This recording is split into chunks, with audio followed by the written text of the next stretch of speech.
Hola, buenos días. El día de hoy vamos a tratar la exposición sobre profilaxis en cirugía de catarata. Bueno, haciendo una breve introducción respecto a la profilaxis de cirugía de catarata, en el año 2002 se realizaron estudios donde respaldaban el uso de la iodopovidona en el preoperatorio. Inicialmente, desde la década de los años 90, se vio que había una reducción en cuanto a la tasa de endoftalmitis utilizando solo la iodopovidona en el preoperatorio.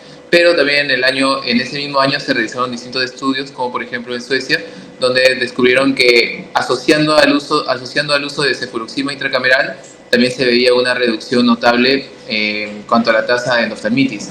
En el año 2003, Ferro también realizó estudios donde demostraban que introduciendo el moxifloxacino intracameral en Estados Unidos se veía también una reducción en la tasa de endoftalmitis. Para el año 2005 se vio que la incidencia de endoftalmitis postoperatoria iba elevándose, entonces viendo qué cambios se dieron durante la cirugía de catarata, detectaron que se estaba asociando al aumento de la incidencia de las incisiones en córnea clara. Por tanto, tuvieron que fortificar las medidas de profilaxis para evitar que se den mayores tasas de endoftalmitis secundarias a estos nuevos tipos de incisiones. Por tanto, en el año 2006, la Sociedad Española de Cirugía de Catarata y Refractiva demostró de que el uso de antibióticos intracamerales sí tenían alta eficacia para prevenir la endoftalmitis postoperatoria. Entonces, la endoftalmitis postoperatoria es una complicación postoperatoria importante debido a que puede generar una pérdida de agudeza visual grave en el 20% de pacientes, puede asociarse a un desprendimiento de retina en un 8 a 10% y puede dar la pérdida del globo ocular. Entonces, esta endoftalmitis postoperatoria se puede prevenir utilizando la profilaxis adecuada, pero también se ha visto más asociada a agentes causales que se localizan en la conjuntiva, como en los párpados principalmente. Entonces, en cuanto a la fisiopatología y espectro microbiano, vemos que va a ser una reacción inflamatoria intraocular grave frente a un agente infeccioso, que como había mencionado puede ser endógeno, o sea, de la flora saprofita de la misma conjuntiva o del borde palpebral, o también exógena. En cuanto a la fisiopatología, los microorganismos van a penetrar el globo ocular, este germen prolifera y sobrepasa los mecanismos de defensa. Es normal que haya una cierta concentración de agentes bacterianos en la flora propia del ojito. Pero, por ejemplo, para que un estafilococo epidermidis genere una infección y sobrepase estos mecanismos de defensa, tendría que tener aproximadamente 30.000 copias para poder generar una endoftalmitis. Entonces, la fuente de los gérmenes causantes puede ser la película lagrimal, los párpados, anexos oculares, soluciones de irrigación, medicamentos, instrumental quirúrgico, lente intraocular, la flora respiratoria y cutánea del personal del quirófano y el aire del mismo quirófano. Entonces, en cuanto a la fisiopatología, Speaker mencionó en sus estudios que se encontraban gérmenes aislados del vitrio que eran genéticamente idénticos a los de la flora ocular del paciente. Entonces, la Sociedad de Retina y Vitrio mencionaba que las especies más frecuentes eran los estafilococos gram positivos y también los coaguláceos negativos. Entonces, por ejemplo, tenemos acá el estafilococo aureus, al estafilococcus epidermidis, que era el que más frecuentemente se asociaba a prótesis, Streptococcus, Enterococcus, otros gérmenes gram positivos, y por último, en los gram negativos tenemos a Proteus mirabilis destacando. Ahora, en la flora de la superficie ocular se puede encontrar cultivos positivos de humor acuoso en los postoperatorios, por ejemplo, en un 14 a 43%. El desarrollo de oftalmitis de estos pacientes era de un 0.28% en el cual se encontraban estos cultivos positivos. Y por tanto también es importante destacar que la presencia de un cuerpo extraño o un material protésico va a alterar la patogenia de un proceso infeccioso. Entonces, acá el cuerpo extraño que se podría asociar es por el implante de lente intraocular, el cual nosotros idealmente tendríamos que colocarlo mediante un inyector, pero en algunos casos tenemos que colocarlo de manera directa a través de una incisión. Y tras 5 se ha visto que aumenta el riesgo de infección cuando está 5 segundos en contacto este material protésico con la conjuntiva, o si está 10 segundos tras exposición ambiental. En ese tiempo puede aumentar el riesgo de que genere un proceso inflamatorio. Entonces, en los factores de riesgo, como había mencionado previamente, es importante detectarlos antes para poder tomar medidas y evitar que desarrolle esta enfermedad. Por ejemplo, había mencionado que desde la década de los finales de 90, inicio de los 2000, se vio el aumento del uso de la incisión en córnea clara, pero también se vio el aumento de la incidencia de endoftalmitis. Por tanto, diversos estudios han detectado de que esta incisión en córnea clara puede estar asociada a un aumento de riesgo de endoftalmitis. El tipo de lente intraocular, debido a que el lente de silicón está más asociado a un riesgo de endoftalmitis frente a otros lentes como puede ser el hidrogel, por ejemplo. La rotura capsular también puede asociarse en un 4 a 17% aumentar el riesgo de una endoftalmitis debido a que normalmente el vitrio es una zona inmunoprivilegiada y al haber una rotura de la cápsula posterior puede favorecer el ingreso de gérmenes y que proliferen y generen una endoftalmitis. El tipo de anestesia, generalmente, bueno, nosotros utilizamos la anestesia tópica.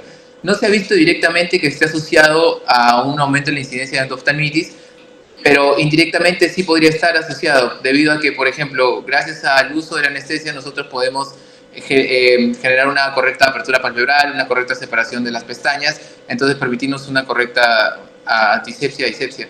Entonces, la anestesia de manera indirecta se puede relacionar a la endoftalmitis, a preverla. Y la oclusión postquirúrgica no se ha visto igual que la anestesia una asociación directa, sino indirecta, debido a que la oclusión postquirúrgica podría retrasar el uso de antibióticos tópicos en el postoperatorio. Por tanto, indirectamente podría aumentar la incidencia de una endoftalmitis. También otros factores de riesgo pueden estar relacionados con la época del año de la intervención, por ejemplo, cuando es una época más húmeda, pero igual no hay una evidencia fuerte de esto. Factor relacionado al cirujano, un cirujano con mayor destreza frente a uno sin mucha destreza puede aumentar 2 veces el riesgo de que el paciente se complique. Y en los factores de riesgo relacionados con el paciente se ha visto que la edad de un paciente mayor a 85 años y del sexo masculino pueden estar asociados a un mayor riesgo de endoftalmitis. En cuanto a problemas médicos, tenemos a diabetes, inmunosupresión y alteraciones de la flora bacteriana en el preoperatorio. Entonces, en la tabla 1A que podemos ver en el lado acá,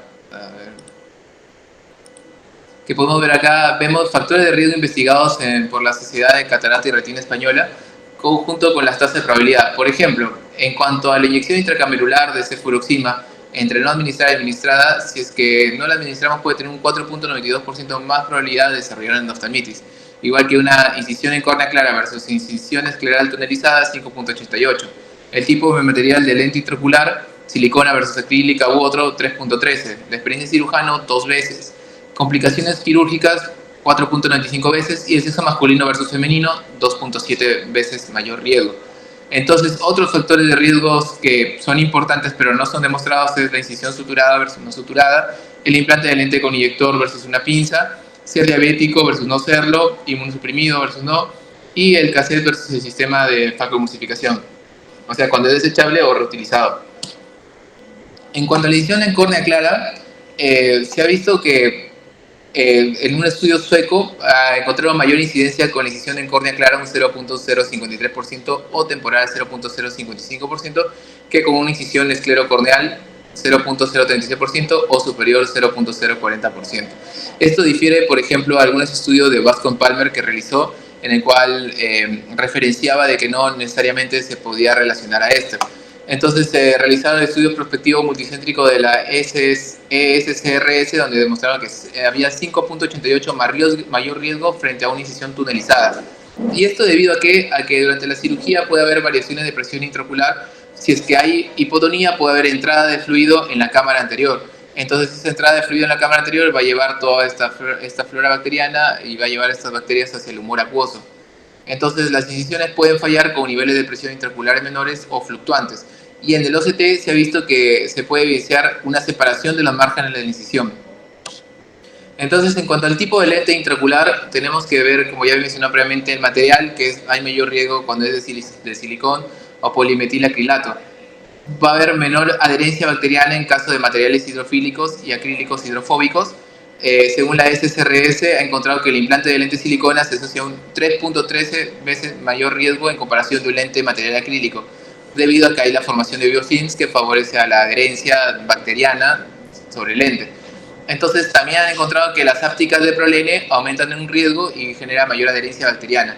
Entonces, acá entra el detalle de cuánto aumenta el riesgo utilizar los lentes plegables versus el lente plegable versus el lente que se puede inyectar. Entonces, lentes plegables se ha visto que hay un 1.21% y los lentes inyectables 0.028%.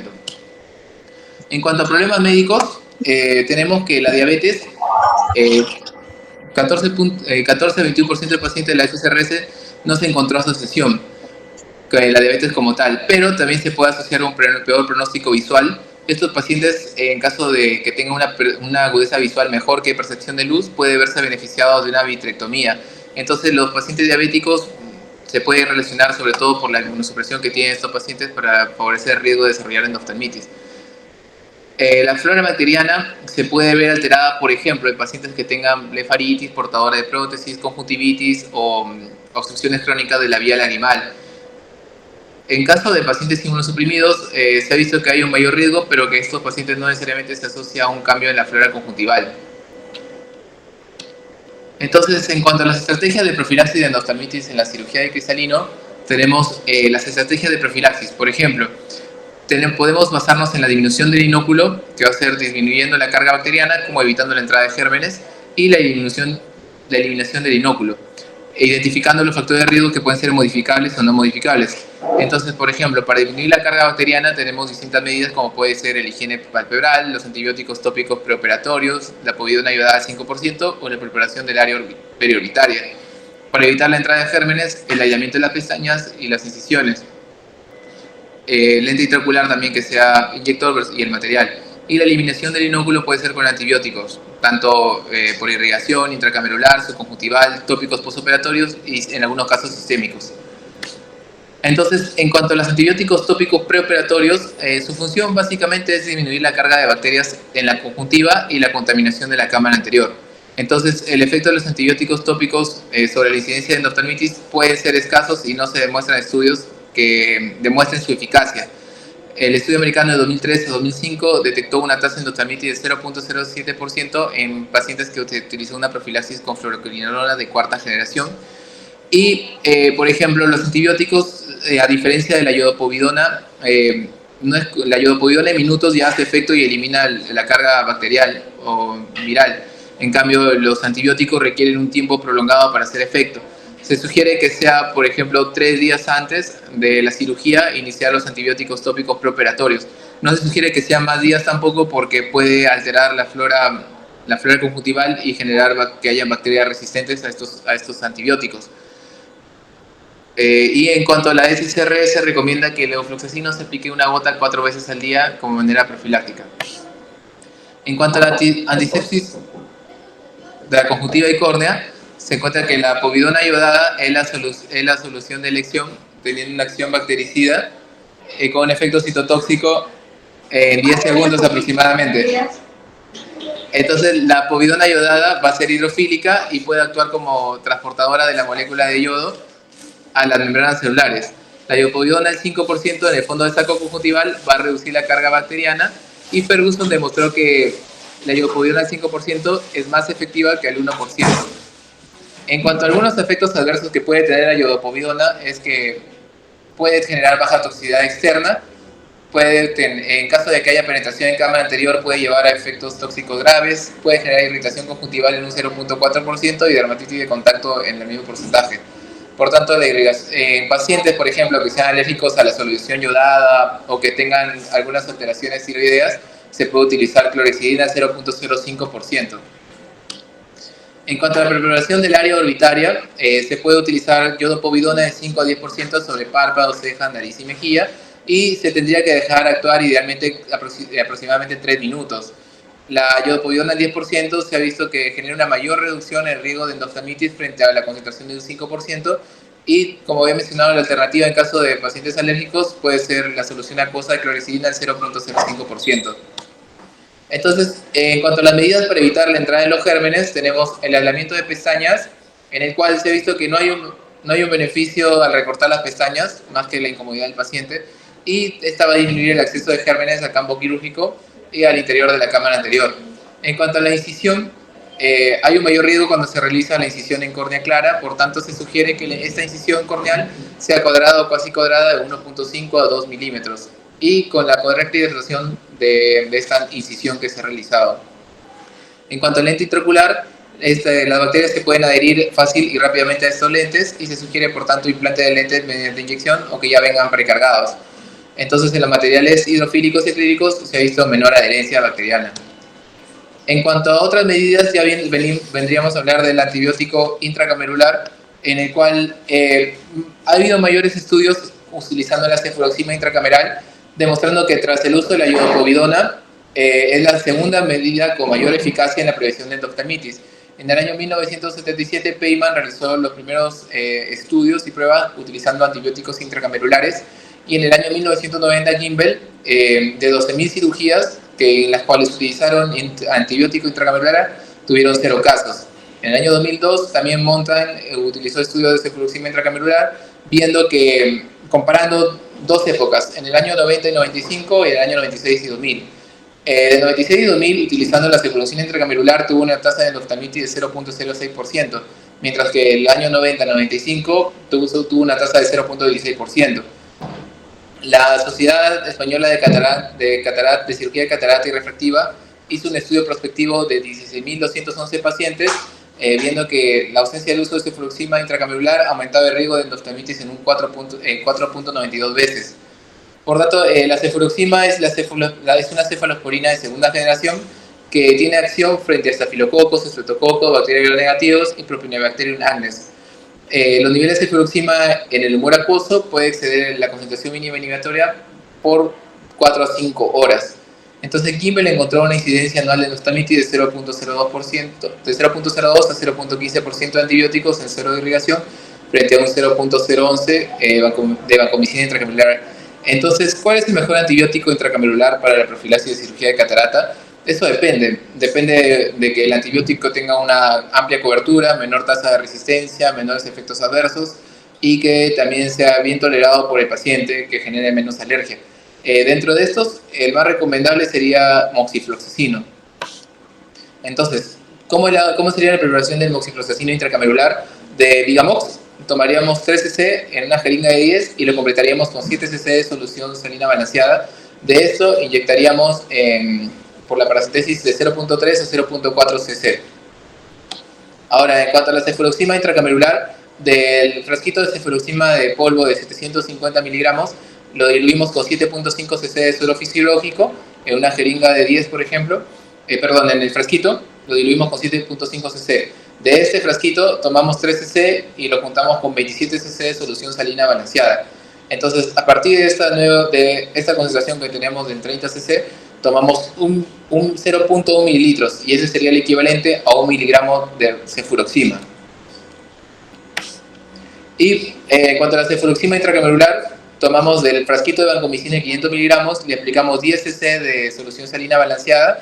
De esta concentración, de este frasquito de 10 cc, tomamos 2 cc, le sumamos 8 cc de solución salina balanceada y a partir de ahí se va a encontrar la concentración de 1 miligramo por mililitro. Con una jeringa de tuberculina sacamos 0.1 y ya tendremos la concentración para aplicar intracamerular.